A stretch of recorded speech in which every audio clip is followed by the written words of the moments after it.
Okay, here is 5 absolutely free things that you can do right now to make yourself a faster runner. These are things that you can change immediately today and practice on them. And if you do more than one of them, they will have exponential gains. One will improve the other and you'll see exponential gains. I often get asked about super shoes, about technology, about what my blood is doing during the sessions. If you're relatively new to running or if you're relatively new to structure, these things are your superpowers. And together, it's really important. Rate yourself out of 10. For each one of these things, rate yourself out of 10. And you might be okay. You might be a 5 or 6. But if you get that to a 7 or 8, what does it look like? I did this thing in COVID, and I continue to do it to be like, okay, a bit of a check. Where am I up to on this? It usually happens after a race before another big block. But rate yourself out of 10 and see where you can improve and what that would actually do to the rest of your game if you improve these things. Number 1, sleep. So many people, I can survive on 5-6 hours of sleep. I speak to these people all the time. It's often people who are in high pressure jobs. You can't, or if you can, you're in the 0.01%. It's incredibly rare, and either you can for a period of time and then you're going to get burnout, but definitely on a physical and a mental basis, it's not optimal, and we're all about optimal on this channel. You need ideally 8 hours of sleep, and that's what you should be aiming at.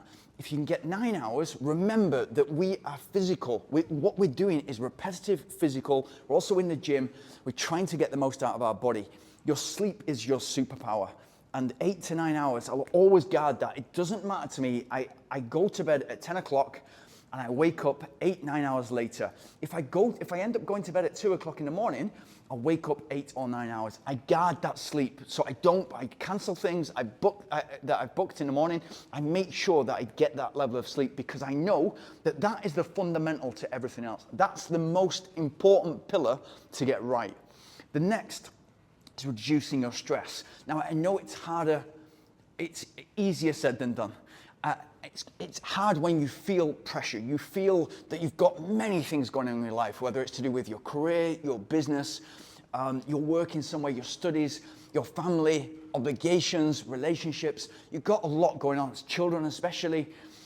If you can just manage your own time, saying no is extremely powerful. And if you can manage your time, because especially if you're in a training block and you're working towards your fastest 5K, your fastest half marathon, or your fastest marathon or ultra marathon, if you can say no to projects because you want to keep your workload on the wraps, it might say no to the family or work the family around your schedule. Get things done first thing in the morning. It's going to set you up for success. It's going to lower your stress levels if you train, if you run first thing in the morning. It's incredibly important.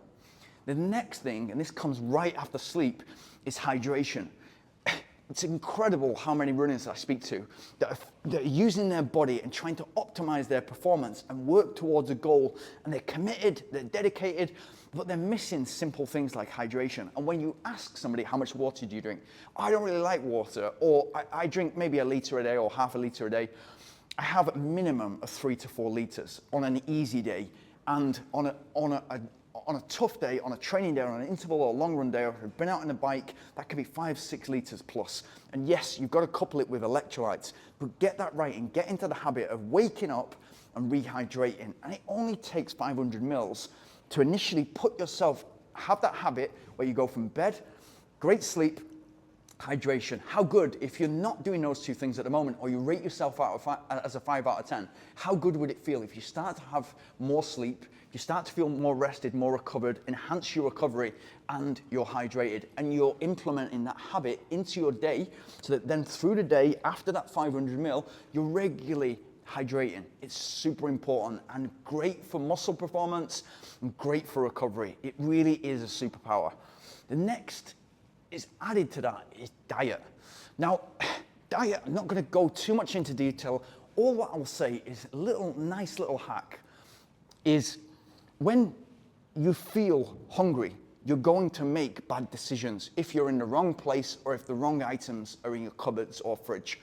The easiest thing you can possibly do is get into the habit of having a full meal, don't feel hungry, and then go online and do your shopping, or then go to the supermarket if you must. Ideally, you do your online shopping, because when you go to the supermarket, of course, everything looks delicious, and supermarkets are set up that way. Don't be hungry when you go to the supermarket or you go online shopping. Ideally, online shop, and you're gonna make good decisions if you've had a full meal. And then on top of that, when it comes to that snack period, whenever that might be, in between calls, whatever you're doing at home, after work, when you just feel like, oh, I'm just gonna go to the cupboard and get chocolate or sweets or whatever it might be, it's not available. It's not there for you to make the wrong decision because you've not bought it. As simple as that. And it may sound simple, but if you rate yourself, and I did this, as I said, in COVID, I rated myself, okay, my diet, I think is pretty well, I think it's pretty good. It's mostly vegan, a little bit vegetarian. What could I do better? I spoke to a sports nutritionist, and I was about a 7 out of 10. And there was one little change that we made that made me a 9 out of 10. And what that did for the rest of my game was compound or exponentially improve other areas. So because my diet was improved, I was faster, because I was able to do more in the gym, because I was then stronger. And then because I was eating better, my sleep was better. Because I was eating better, I was recovering faster. These things work together. It's like habit stacking, and will put you in a really, really good place. Super, super important. The next free thing that you can do, the fifth free thing that you can do right now, and this will help, especially if you're either new to running, or you're new to structure, or you've not done any weight training. But what about body weight training? If you've not made the connection yet between weight training, getting stronger in certain areas, and weight training specifically for running, a lot of you guys have been in the gym, have built physiques, whether you're training for rugby, football, whatever it might be, or just to feel good and look good, and now you want to make that specific towards running. If you've not been in the gym and you don't know what that is, and you need to sort of like go on YouTube and find a little demonstration, what about if you just inserted 3 simple exercises? Lunges, super easy to do. Anywhere, 3 times 10 lunges each leg. And always work on single leg stuff. So 1 leg at a time, 3 times 10 each leg, lunges. Hitting the glute, hitting the hamstring, and also hitting a little bit of a quad.